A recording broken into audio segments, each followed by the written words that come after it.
jedhu ogeeyyii fi dhaabbileen walabummaa pireesiif falman kanaaf maaltu fala? Miidiyaaleen walabaa wal bira dhaabbachuu hin mul'atu. Yoo gurmaan ammoo waliif dhaabbatu. Kana irratti hojjechuu qabna. Mootummaanis ammoo seera miidiyaa mataa isaa cabsuu dhaabuu qaba. Oduuf odeeffannoo biroos qabnaa ani Hirphaa Gammachuuti amma xumuraatti hordofaa. Godina Jimmaa aanaa Geeraatti namni foddaarraan mana maatii tokkoo seenee qabeenya isaanii jalaa hate guyyaa ittaanu qabeenya hate keessaa hanga tokko hambifachuudhaan kaan deebisuun xalayaa barreessee dhiifama gaafate. Qabiyyeen xalayaa hattuun kun barreessee maal jedha? Maaliif immoo qabeenya duraan hate deebiseef laata? Maatiin meeshaan jalaa hatame kun hojjetoota mootummaati. Abbaa warraa maatii kanaa obbo Gaarii Tasfaayee Biraanuu Gammachuu dubbiseera. Akkaataa dhiifamaatiin inni ibsee dhiifama gaaffii dhiifamaati wantichi xalayaan barreesse suni dabalatammoo wanta fuudhe sana maateriyaalii sana hunda ibseeti inni xalayaa kana barreesse. Maallaqa xiqqoodha, maallaqa qarshii 25 ture yeroo san lafatti argee fudhate. Ishee immoo rakkina ittiin oolaa dhiifama naa godhii kanaachi qodaa kee hunda fuudhee deebiseera qalama iskiriiptoo fa'i isa sanbifatee anammoo barataa waan ta'eefanii itti fayyadamuuf hambise waan jedhu bakka namni kun waan hedduu nama barsiisa wanta inni xalayaa sana irratti ibse. Egaa kun akka koottanii yeroo sumanii dhiifama godhe ilaalee xalayicha irraa subadhe nyaatamuu mana keessaa fayyadamee oba'ee ishee immoo beela hirman fudhee nyaadhee xalayicha irra. Egaa amma gochi ta'e kun utuu namni hatu hundumtuu gocha godhetti gaabbee waan akkasii godha ta'e namni hundiyyuu dhiifamuu godhaaf. Wanta akkasii ani argees hin beeku. Hattuu waan namaa mana namaa saamtee qabeenya namaa fudhatee ka'ee akkatti immoo dhiifama xalayaadhaan gaafatu argees dhaga'ees hin beeku. Maalti keessa isaa buleennaan kan inni deebi'ee dhiifama sin gaafate amma jettanii yaaddu maalirraa kan ka'edha nam kun? Gochi kun gocha badaa ta'uu isaatti amaneera sammuunsa. Waan godhe kanas immoo jaallatee akka hin goonetti ibseera achirratti. Anis miidhuudhaaf jaalladhee osoo hin taane rakkadhee waanan kana godheef. Adaraa nan saaxiliini nama biraatti nan himiini mi'a kee immoo kunoo sii deebiseera wanta nan bifadhe sana immoo rakkadheen hambifadhee jedha xalayicharra. Tarii sodaa waaqaa qaba nam kun keessa keessanii kan dhufe waanuma rabbiin sodaachuu keessaa kan dhiifama keessan cimsee gaafate xalaa irratti. Inni bugaalaa maaliif inni bu'etta beektaa? Ammanni gochi kun gocha badii ta'uu isaa beekeera sammuunsa. Gochi badii raawwatame kun immoo cubbuu ta'uu isaa beeka namni kun. Cubbuu booda ka waan jiru immoo yookiin sodaa rabbii sagalee rabbii nama dhaga'ee beekus ta'uu danda'a yookiin sodaa rabbii nama keessaa jiru ta'uu isaa waan namatti ibsu. Ta'iin kun akka lakkoofsa Itoophiyaatti guraandhala gara xumuraatti raawwatamuu himuudhaan gochi akkasii kan hin baratamne ta'uudha dubbatan. Meeshaa hatame kan hordofee namni biraan shakkiin seeratti dhiyeeffamee qoratamee jiraatullee ragaan irratti hin argamiin hafee kan jedhan abbaan alangaa aanaa Geeraa obbo Tarreessaa Iddoosaa wanti kun haaraadhaa jedhu.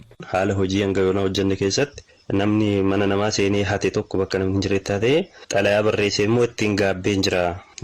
Wanti xalayicha irratti barreeffame meeshaalee hate ani isin jalaa fudhadhee tarreessee jira. Sababa hateefis jedhee sababa isaa kaa'ee jira.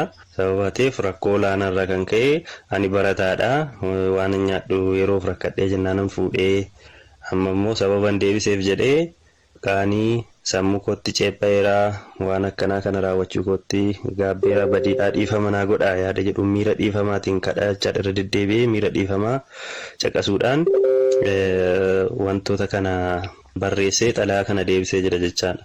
Kanaaf wanta akkasii kun jechaadha nun mudatee hin beeku jechaadha. Kuni waan haaraadha nutti ta'ee jira. Kun immoo namni waa hatee gaabbee immoo miira gaabbiitiin dhiifama naa godhaadhee waan fayyadame nyaatallee akka nyaate mana keessa ibsuudhaan waan akkaataa kamiinillee manicha akka gale mana boroon galee foddaa dhiibee foddaarraan akka seenee fi haala sanaan illee akkuma deebisee ibsee jira jechaadha. Kuni ija seeraan olaallugaa namni kun jechaadha haala kanaan itti gaabbee deebisuunsaa waan jajjabeeffamuu qabudha jechaadha.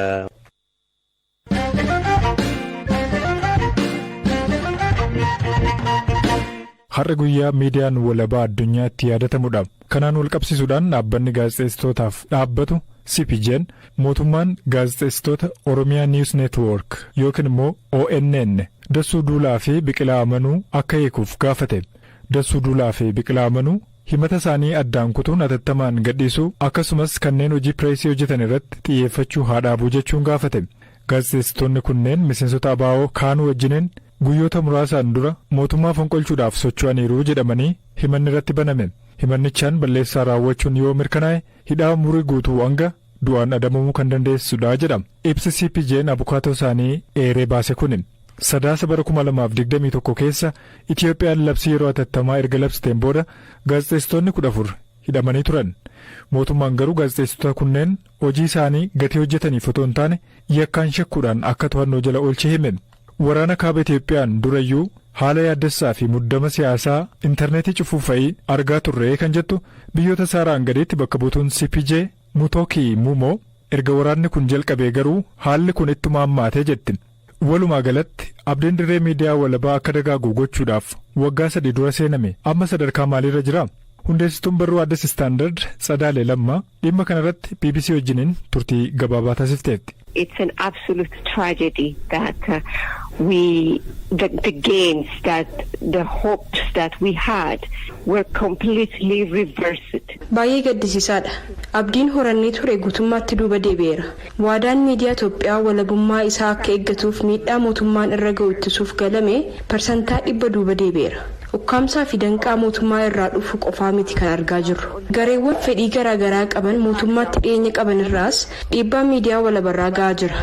Waggaa tokko darbe keessa qofa gaazexeessitoonni 50 ta'an hidhamaniiru. Nutis ragaa qabanneerra. Kana qofa miti gaazexeessitoonni hedduu har'a gareewwan fedhii garaagaraa qabanii fi namoota dhuunfaa mootummaaf dhaabbanna jedhaniin dorsifamaa jiru. Gaazexeessitoonni namoota mootummaa deeggaran fedhii garaagaraa qabanii fi miidiyaa hawaasummaa irratti dhiibbaa uumuu danda'anii sodaachifamaa jiru. Kun ammoo kan duraan hin baramin wanta haaraadha. Kanaaf kun haala miidiyaa walabaa Itoophiyaa keessa jiru baay'ee gaddisiisaa taasiseera. Kun kan waggaa 3 dura yeroo ministeerri muummee Abiyyi Ahmed gara aangootti dhufu waadaa galeen faallaadha. Yeroo sanatti miidiyaan walabaa akka Itoophiyaa keessatti guddatu akka barbaadanii fi dhimmanii akka hojjetanis dubbatanii ture. Amma garuu waadaan galame duuba deebi'eera. Gama biraan ammoo seera miidiyaa baay'ee cimaa miidiyaa eeguudhaaf cimaadha jedhamu qabaannullee mootummaan mataa isaa seera miidiyaa kana cabsuudhaan adda duree ta'ee argameera. Boordii abbaa taayitaa miidiyaa muuduurraa jalqabee mootummaan yeroo garaagaraatti seera miidiyaa cabseera. Lammaffaa ammoo mootummaan gaazexeessitoota rakkisutti deebi'eera. Irra deddeebiin hidhaa jira. Warra hidhaa ba'anis mana murtiitti akka deddeebi'an gochuun dararaa jira.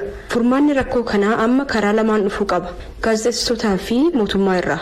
Mootummaan garaagarummaa miidiyaa walabaa fi miidiyaa kan hokkora kakaasuuf hojjetu adda baasee ilaaluu qaba. Qabatamaan yeroo ilaalamu hokkora kakaasuudhaan hanga miidiyaalee mootummaa miidhaa biyyattiirra kan geessisu hin jiru.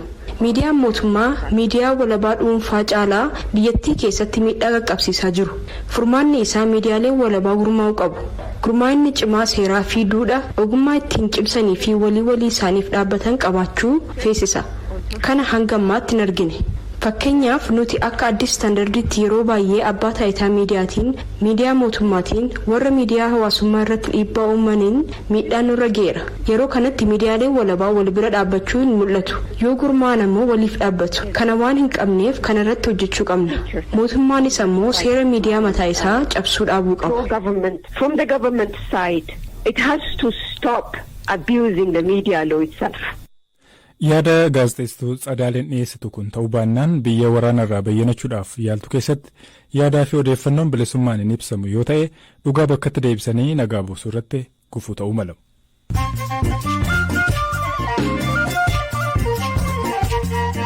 Amma immoo oduun gaggabaabsee isinitti hima. Ejensiin nageenya odeeffannoo saayibarii Itoophiyaa aleellaa saayibarii hidha haaromsaa fi dhaabbilee faayinaansii irratti xiyyeeffate jedhu fashaleessuu ibse.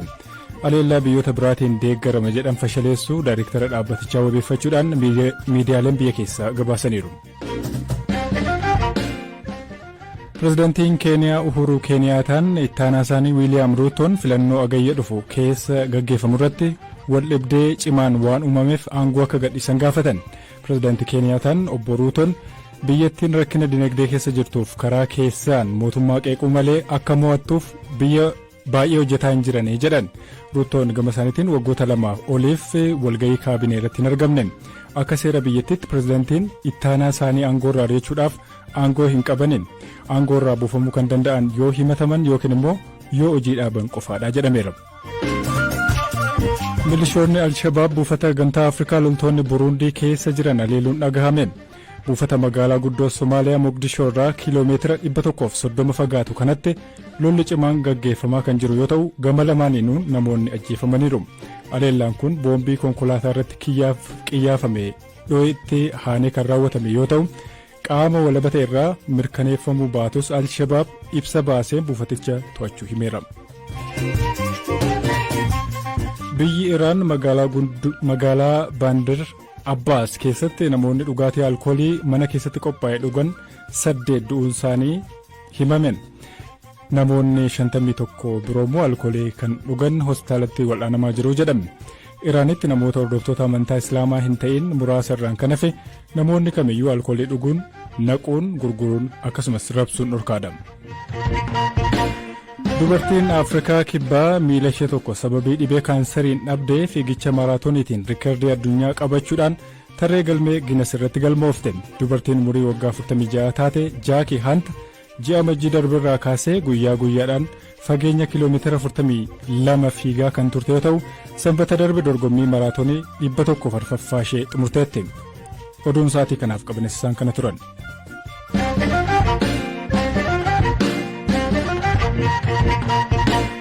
Gara qabiyyee sattaanuutti ce'a tapha deebii Shaampiyoons Liigii Awurooppaa har'a eegamu Liivarpuulii fi Villaariyaal waliin kan taphatan ta'a.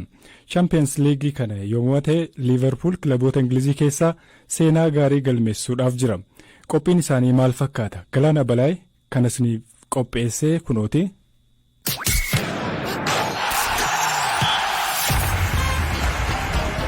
Leenjisaan Liivarpuul Yargen Klopp tapha walakkaa xumuraa Shaampiyoons Liigii Villaariyaal waliin har'a taasisan irratti gareen isaanii cabsanii darbuuf qophaa'uu akka qaban himaniiru.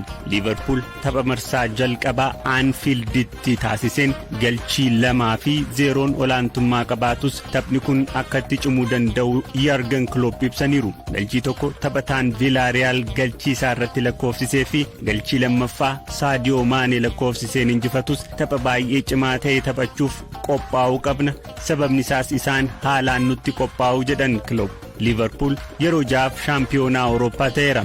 Kan dhiyeenyaa immoo leenjisummaa Klopp jalatti bara 2019 mo'ateedha. Tapha jalqabaa isaaniif eeyyamneen ol tapha baay'ee cimaa ta'e taphachuu danda'u jechuun Yargen Klopp taphaarraa dursuun sodaa qaban himaniiru.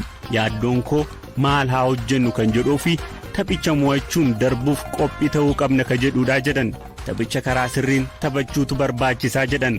Gama Liivarpuuliin taphataan sarara duraa Divock Origi dhukkubarraa fayyuun deebi'eera. Taphataan sarara ittisaa Ibrahima Konaate, Mohamed Salah, Thiago Alcantara fi Fabinhoon tapha Newcastle waliin taphachuun 1-0 Liivarpuul injifate irratti akka boqotaniif hin hiriirre ture. Taphattoonni kunniin har'a jalqaba irratti ni hiriiru jedhamee eegama. Leenjisaan Villaariyaal Unai Emireen tapha waancaa liigii Awurooppaa bara darbee irratti Maanchestar Yuunaayitid injifachuun bara kana hirmaannaa Shaampiyoons Liigii argate. Gareen isaas marsaa kana yeroo duraaf seenaa isaa keessatti qaqqabe. Bara kanas ramaddii isaa keessa kan ture Baayer Muuniikii fi Juventus mo'achuun darbuu danda'e. Haa ta'u malee gareen Ispeen kun Laaliigaa keessatti sadarkaa 7ffaa irratti argama. Unai Emireen tapha baay'ee sirrii ta'e taphachuu qabnaa jedhan. Hojii ulfaataadha, garuu taphicha irratti hojjechaa jirra. Tarii waan namni kamiyyuu gochuu hin dandeenye galmeessina ta'aa jedhe. Itti dabaluun bakka dadhabbii Liivarpuul ilaaluun irratti akka hojjetan himaniiru. Gareen Klopp bara dorgommii kanatti dorgommii hunda irratti taphoota 3 irratti qofa mo'aman. Bara kana waancaa 4 injifachuu akka danda'an tilmaamameera. Kana irraa qopheeffannee kanuma turanii iddoo nagaa bulaa.